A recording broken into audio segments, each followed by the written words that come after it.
Hey, I'm back with another video, and today in this video we will be talking about the iPhone SE second generation. Believe it or not, the first iPhone SE was very successful and it actually sold over 14 million units, and that was way more than Apple predicted. There was two reasons for it actually: the low price and the form factor. Because of that, a lot of analytics predict that Apple might release a second generation of the iPhone SE. And so, as you can see, people who love Apple and techies have started to predict how could it be. So I made a video actually. It is.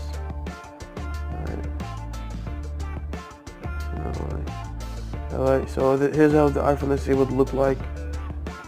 It would have Face ID, a front-facing portrait mode, and of course, no bezels.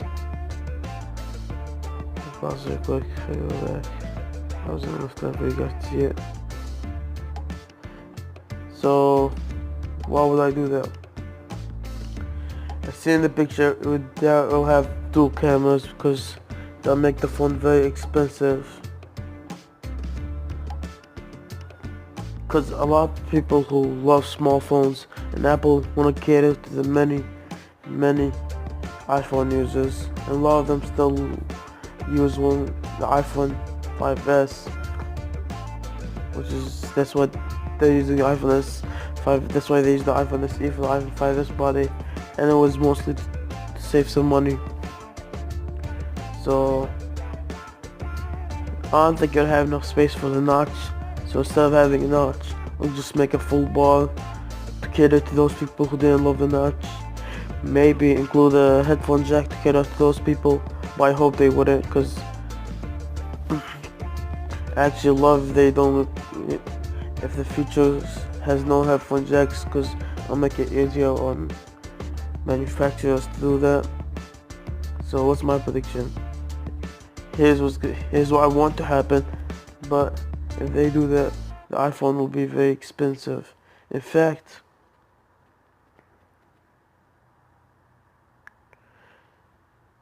Apple actually canceled the order of a 5.2-inch OLED display from Samsung.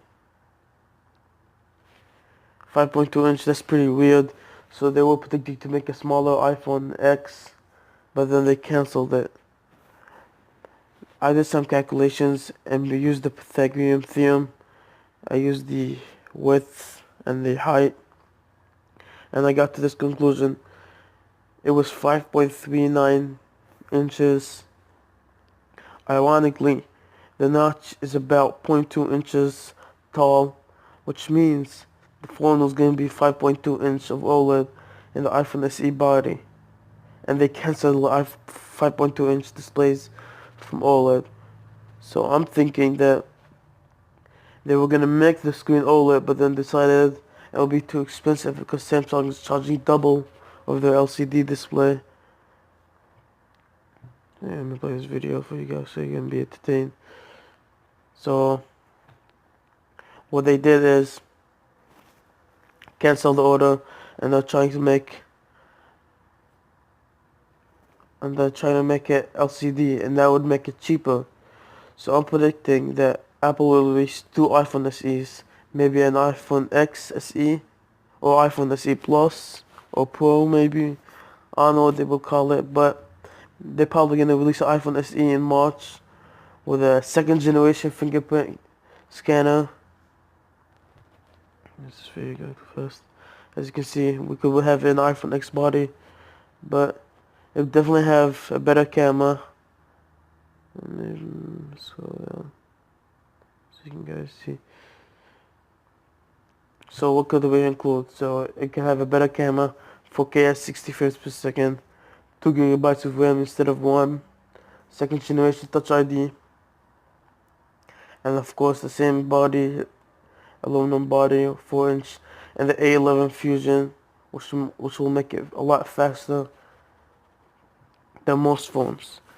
So I don't think, but that was one option, and they can make it very cheap, maybe $449, and of course a better battery. It'll make it $449. That's pretty cheap.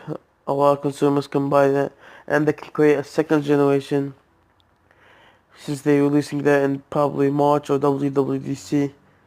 Because on March they might have a keynote for the HomePod, which was delayed till March most likely, and they can announce the AirPower, the second generation AirPods, and the rumored second generation Apple Pencil.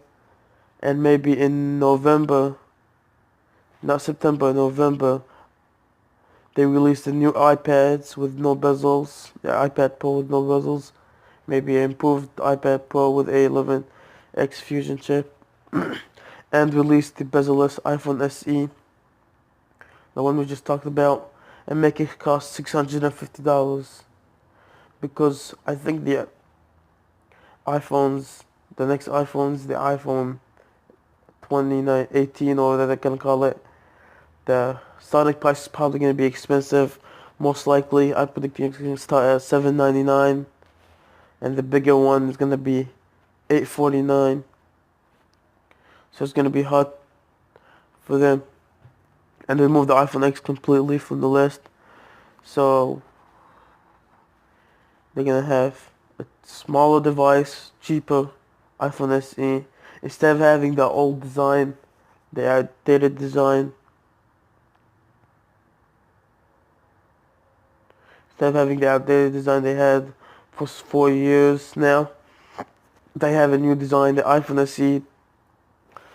Keep it aluminum so it won't have dual cameras, so people would buy the iPhone 2018 or iPhone 9 or iPhone X and X Plus. And just make it cheaper.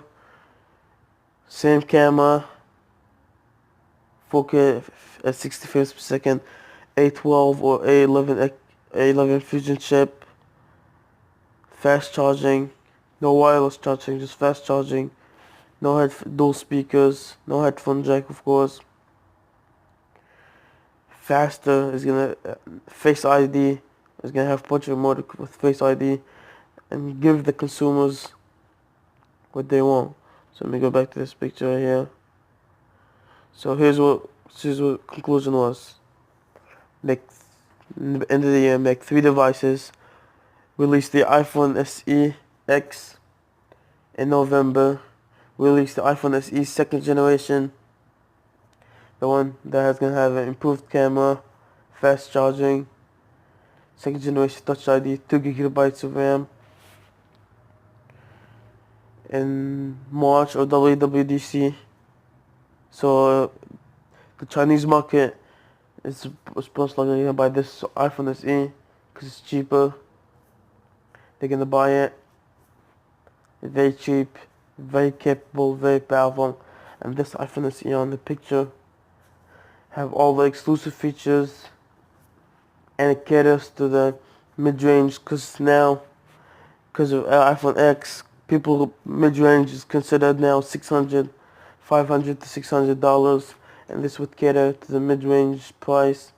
Have a very large screen, 5.2 inches to be exact, and it actually is close to the form factor of the iPhone X, and the notch they can make it bigger to make it, and there's gonna be no notch to cater to those people.